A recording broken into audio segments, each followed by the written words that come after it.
Everyone, welcome back to the Total NASL Roundtable. I'm joined by the one and only Mike Carney, repping his Chicago Cubs in Indiana. How are you tonight, Mike? I'm doing well. Thanks for having me. It's my style. It's tradition. Talk soccer on here and wear baseball clothing. So that's the way I go. It's all good. We accept everyone on the Total NASL Roundtable here.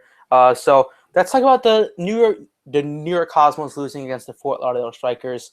It was a crazy match, and the Cosmos didn't look like they were in the match throughout the 90 minutes. No, it's a little bit of a shocker just because Fort Lauderdale has never beaten the New York Cosmos in the modern day NASL. Yep. But I don't know if all the Florida teams got together and said, this is our turf, this is our territory, nobody's going to come in here and beat us, because none of the top teams that are in the league, or at least in the table-wise, have won in Fort Lauderdale or in Florida this year.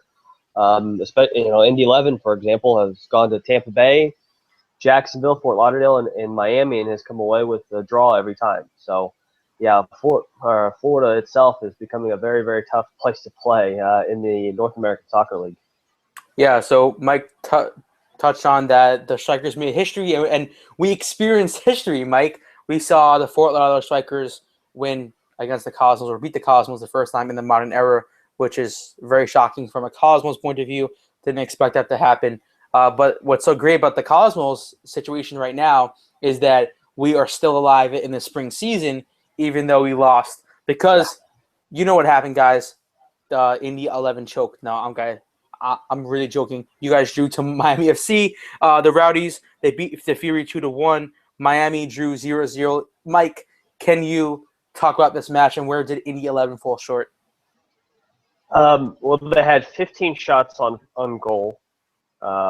They had, but only one. Or I'm sorry, they had 15 shots total, but only one was actually on target. They had several crosses and could not connect on any of them. And you look at it, and I interviewed Coach Hankinson yesterday, and he said it's not how much time you spend in the final third; it's what you're able to do around goal, because they spent a total of 4 to 5 minutes in the final third in Miami, or in the final third against Miami, whereas against Minnesota they only spent 3 minutes, came away with 4 goals, and 50% of their shots were on frame. So that's really the breakdown. Really for Indy 11 was just being able to finish. If they were able to finish a couple of those strikes early on in the game, they could have easily won 3-0. But instead, they came away with a 0-0 tie. At the end of the day, though, thanks to Fort Lauderdale, Indy 11 has a realistic chance, the only realistic chance of taking the spring season away from the New York Cosmos. Now they have to win against a very, very talented and very good Carolina Railhawks team who hasn't won actually since the beginning of May. But they're still tough to play, and they'll be tough on Saturday night. So they have to win, but also have to win by a goal differential of +4. So whether that be they win 6-2 or 4-0, whatever the scoreline is, the goal differential has to be +4 for that game in order to go one up on goal differential for the New York Cosmos. So yeah, if they were able to win against Miami, things would have been a little bit easier, I think, against Carolina. But that's the way it is, and 90 minutes will decide who takes home the spring title, whether that be the New York Cosmos or Indy 11. Do you think Indy 11 can score 4 goals against a tough Railhawks side? Well, they've proven that against Minnesota United. And Minnesota, coming into that game, Minnesota only allowed 4 goals all season, and they had 4 shutouts. Yep. They came to Indianapolis, and Indy 11 put up 4 on them. So is it realistic? Absolutely. They can do that. I think this game they're going to change their tactics a little bit to be more aggressive and to have more bodies in that final third, to have more opportunities to score those goals, or at least create chances to score those goals. I do predict that, so we'll see. Can they do it? Yes, but only time will tell. I think one of the things, the biggest takeaway I took away from yesterday at training was they had a little scrimmage for about 15 minutes at the end of their training session, and it was mostly a reserve slash bench players with a couple NPSL players taking on what looked to be the starting lineup, and those bench and substitute players were able to score on the starters. And Coach Hankinson made it very clear. He stopped practice immediately and made it very clear: if you don't mark and if you allow a goal like that, championship's over. And I think that set the tone to finish off that training session on a high note, because the starters picked up their play and were able to do much better towards the end of that training session. So everybody knows what's at stake within the team and within the community of supporters here in Indianapolis. So everybody will be geared up for the Carolina game on Saturday. You said that you saw the starting 11, right? So I don't think you're going to throw out there all the starting players, but for the Indy 11 fans out there, right? Can you maybe say if you saw a change in the starting 11 from last week or no? From what you saw in training? Yeah. Without giving away too many details, it shouldn't be anything new that we've seen before. That's all I'll say about that. Okay. Okay, yeah, he knows a lot more than we do, for sure. Carolina, Jacks, 0-0. That should be very confident going into that match if you were Indy 11, or maybe not, because they couldn't even beat their bench. No, I'm joking. Another bad joke towards Indy 11. My apologies to all the Hoosiers out there. But moving on, Rayo OKC beat Minnesota United. This match was so epic. Rayo OKC won without Georges Samaras. They won without Michel, and they won without Boateng. It was nuts, and it was great to see Rayo OKC knock off Minnesota United. So that means that Minnesota United can't win the spring season. They are eliminated, and one more team is eliminated. That is, I forgot what team it is. Can you remind me, please? FC Edmonton? Yes, maybe you're right, FC Edmonton. So going into next weekend, or before we get there, Ottawa Fury, they were up 2-0 on aggregate against the Whitecaps, and they lost it last night, which was so sad. But congrats to the Ottawa Fury for making history within their club, as always, because no one really expected them to get there. There's supporters that don't really expect them to get anywhere within the league at all. So really getting there is just so shocking in a way, but it must be exciting for Fury supporters that they can go that far in the cup. But maybe that must be some hope for the fall season. Hopefully they can make a push. So you hit on a good point there about the Fury, because it seems, at least from my perspective, or in my opinion, that everyone in the league, in the NASL, is gaining momentum, whether that be in U.S. Open Cup or league play or the Voyageurs Canadian Cup. They're gaining momentum to start the fall season on a good note and try and pick up points immediately, as quickly as possible, and as many as they can to start out the fall season. You look at Ottawa, you look at a team like Fort Lauderdale, which you thought were dead in the water to begin the season, and they're the hottest team in the league. You thought Minnesota was mighty and powerful, and then they lost to Rayo OKC last week, and now they're going to rebound this coming week, or at least hopefully. So everybody is gearing towards that fall season and trying to build that momentum, getting to that fall season and pick up as many points as possible. So everybody has momentum heading into the fall season, honestly, in the entire league, in my opinion. So the fall is going to be a very interesting season for sure. Yeah, so Mike, this is the part of the show. If everyone knows it from the Saturday chat, I give some matches to Mike, and he just gives me his match predictions. So that started out with Tampa Bay against the Armada. Tampa Bay is really, really strong right now. Joe Cole is playing some amazing soccer. Yeah. So I will go Tampa Bay 2, Jacksonville 0. I was so excited. I actually met Joe Cole as well. When they played the Cosmos, it was just so cool to meet Joe Cole. There wasn't really that many fans actually going to see him. which is really sad because, Right. man, we promoted Joe Cole, and no one really wants Right. his autograph. So, yeah. Right. So, I mean, it was great to meet the legend, Joe Cole, if you will. So, moving on, Ottawa Fury against Rayo OKC. Well, if I'm not mistaken, I know Rayo has 2 players suspended. Possibly may have 3. But I will give Ottawa the advantage here and say they win 1-0. Even when they traveled to Vancouver midweek and lost, you still think that they're going to beat Rayo OKC? I still do. I still think that they can do it. There's something about the Canadian teams in the NASL. There's no rest for the weary. When it comes to Edmonton and all the travel that they've done and how many points they were able to pick up, and the same thing with Ottawa, how much travel they have to go through and difficulties for both teams just trying to get to and from a game, whether that be 3,000 miles apart or have a home game, but had to travel, 1,000 miles just to get back in time for the game. Whatever it is, or whatever obstacles are in their way, they're resilient to that, and they don't think anything of it. It's just the way it is, and they don't have any excuses for it. So, yeah, I do think Ottawa's going to come out and win 1-0. And I just want to note to all our viewers out there, this is a Fury home match. So they don't need to travel that far. They just need to travel from Vancouver back to Ottawa. And if you guys don't know how far that is, Teo told me how far it is last night. It's like traveling from New York to San Francisco.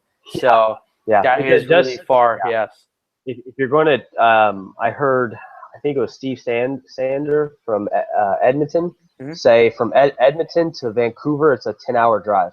So if that puts anything into perspective about the travel of teams in the MLS, USL, or NASL who are in Canada, that should put it in perspective right there.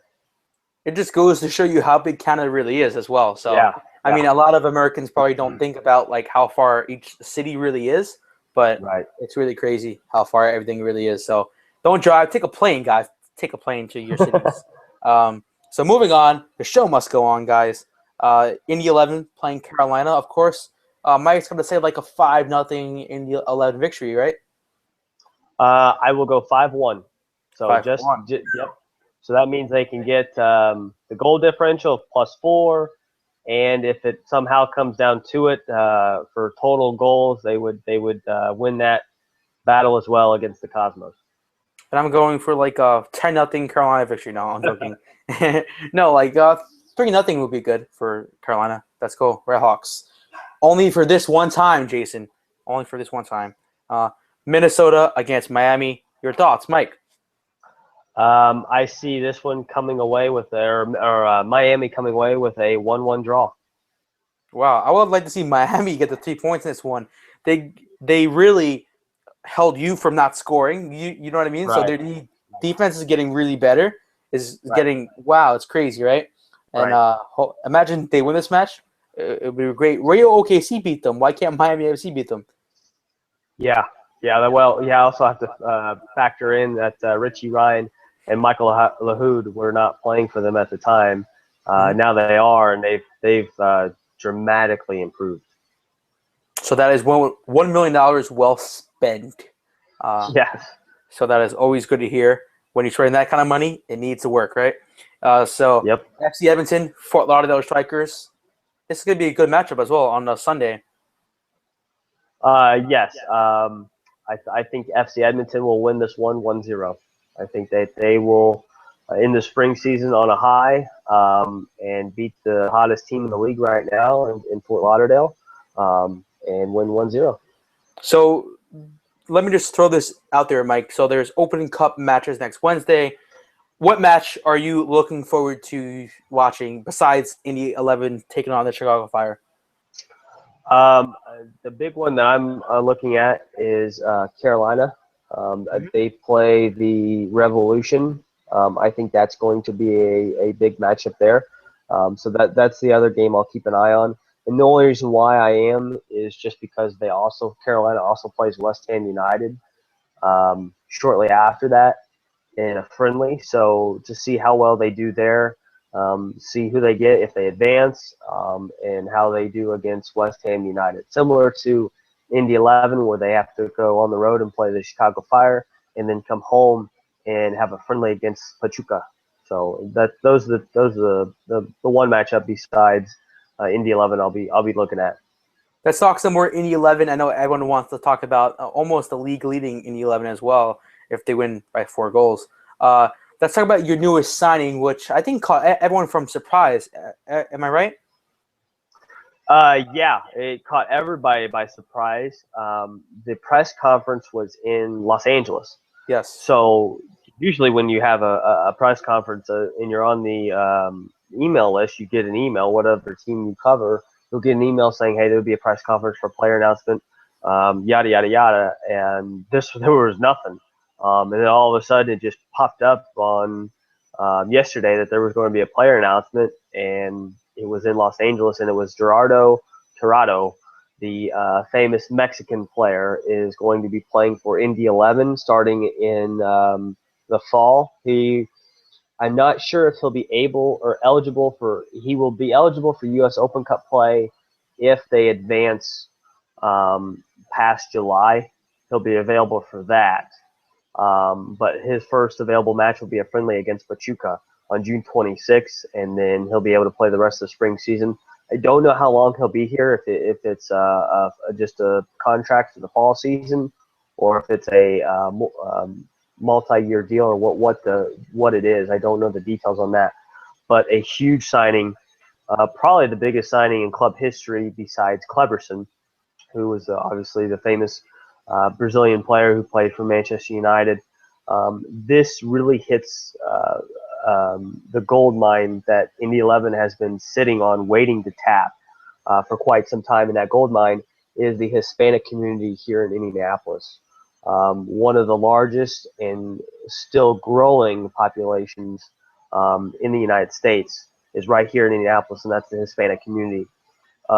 So it really hits that gold mine and taps into additional fans that I've been wanting and calling for the last 3 years to really tap into.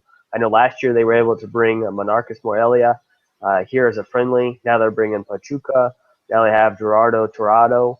At the press conference to announce that Pachuca was playing, Ursula Ozdemir, the owner of Indy 11, said that they see Indy 11 building a relationship with Mexico and teams in Mexico for the foreseeable future. So this just adds on to that relationship by having 2 teams from Mexico come here and play friendlies, and now have Torrado come here and sign for Indy 11. It's huge, and it'll add also depth in terms of the team. It'll add depth to the defensive midfield position to help Brad Ring, who's injured, Nicky Patterson, Gorka Larea, and Daniel Keller as well. So a huge signing. Props to them, and it's so exciting. I mean, it really is. It's exciting to see a big name player come here. And no offense to Tampa Bay Rowdies fans, but this may be an even bigger signing than Joe Cole, honestly. Wow. Mm-hmm. But we always hear about Joe Cole and what's going on in England more than I think we do in the English Premier League, more than what we do with Liga MX. But a huge signing that taps into a community here in Indianapolis that's desperate for a voice and desperate to cheer on someone that they can call their own here in Indianapolis. So props to them all the way around. Go ahead. Sorry. My apologies, Mike. But do you think age is a factor here? Like, I know the Cosmos signed Raul, signed Marco Senna, right. And everyone was complaining, oh my God, they're too old. But they were very valuable assets to the team. But right. Toronto's coming in at 37 years old. Is that a worry, or is it maybe it's a worry if the contract is very long, right? Right. From what I've seen, his fitness level is unbelievable. So, but you can't always rule out injuries. I know last year Cleberson didn't even play last year, all but the 20 minutes because of a hamstring injury and Achilles injury. And I know Peter Willett said that was a big mistake that he made because that really hampered how much he could actually spend on the roster budget. In the case of Indy 11, they're already good, and they're only going to get better. This adds depth to the team. do a lot of people expect him to play? I think a lot of times if you sign a big name player like this, you expect him to play and start every game. I don't, because just from watching in the 11 this year, Patterson can get the job done. Regan, Daniel Keller, Gorka can all get the job done at that defensive midfield position. Uvi Farapovic, Dylan Mares can get it done at the attacking midfield position. So I don't expect him to play or start every game, but I expect him to bring leadership and experience to a team that has really, honestly, they've never been in a position like this before in club history. And a lot of these players never have been in a position where they can win a league title or go on to make the playoffs. He brings that experience. So, yeah, do I think it's a concern? Yes. But at the same time, from what I've heard, his fitness level is superior to all of the players at his age. So I don't see it as a concern. You talk about how Cleberson took up most of the budget. Do you think Right. Torrado is being the same way, or do you think in the 11 are going to spend a lot more money on the roster in the upcoming seasons, and this is just a sign of that? Right. Well, in terms of Cleberson, they signed him really first before they got the roster together. In terms of Torrado, the roster's basically already set, and they've signed big-name players or players with NASL experience, and then they signed Torrado. So I don't think that's going to hamper the budget, the roster budget at all. But I haven't seen the details. I don't think anybody's seen the details yet of what his contract is. So let's touch on Rayo OKC to end off the show. Not on the pitch, but off the pitch. There is a rumor, or maybe it's a talk, it's a report at the moment of Rayo Vallecano wants to cut their sales. They want to sell their shares of Rayo OKC. And going into the season, when they were first announced, like I know Teo on the show and other members of the show were saying how this is a sort of a bad move, how Rayo Vallecano is a club that moves up and down the first and second division, which is totally true.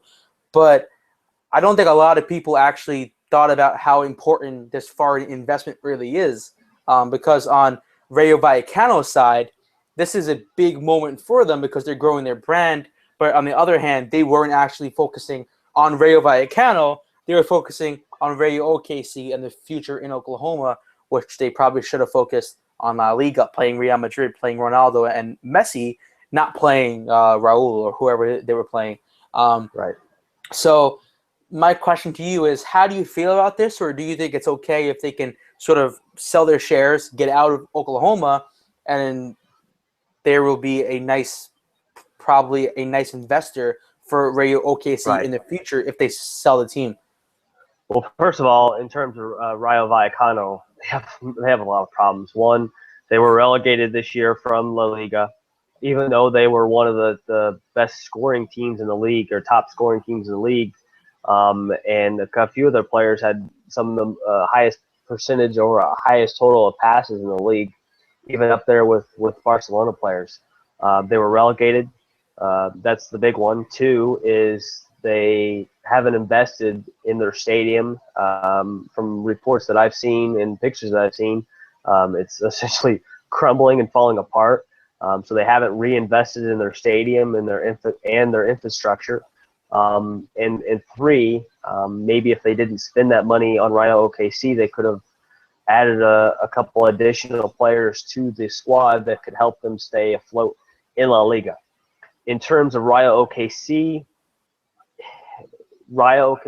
is the fourth team now in 2 years that has had some sort of ownership issue. Carolina Railhawks last year with Traffic Sports.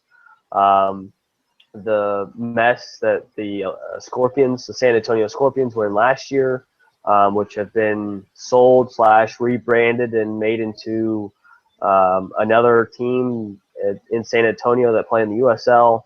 And then the Atlanta Silverbacks with their ownership, who couldn't afford to keep them in the NASL, so he dropped them down as a semi-professional / amateur team in the fourth division. It just goes to show you that there is not a single team in the NASL, in my opinion, that is safe from being sold and two, financially stable. If you have all these teams these last few years who have had either financial difficulties, have struggled to find an owner, or have essentially gone extinct, or have dropped down to lower leagues in order to be financially stable, or in the case of Virginia or the first Oklahoma City team, didn't have the financial support to even get up off the ground and running. So that's where I stand. I mean, this could happen to really any team in the NASL, in my opinion, when it comes to ownership groups not being able to balance the financial budget and the sheets to what's happening on the field.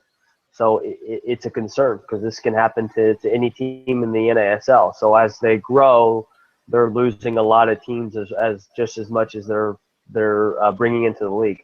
So that's where I stand on that. So it'll be interesting to see what happens to Rayo OKC here in the future. I guess the only positive part is Alan Marcina, the head coach, has been through this before with the Scorpions. So he kind of knows what to do and what to expect. So he knows how to motivate his team to play on, even if they don't know what their future can hold in the years down the road. So, but their players are sort of in America world class in a way, right? League class, right, if you will, right? They have some popular players, some talented players. So even if they don't have a future come next season, they can still go on to play within the league. But my thoughts on foreign ownership in the NASL is I think it's a good thing, but I think that club needs to be very stable. So I would say maybe 5 years that they would have invested into Rayo Vallecano, they could have been, say, mid-table and being like a Villarreal, you know what I mean? Being like a decent team in La Liga, and then saying, okay, we have a good infrastructure, we have a good playing budget in La Liga, let's go out there, and we're making so much money, let's go out there and go spend it in Oklahoma for some reason. I don't know how you're in Madrid and pick Oklahoma as a city, which is pretty shocking. But, I mean, even if they do sell their shares, I hope that maybe it goes to another local investor, or the current owner maybe buys the full ownership of the team potentially.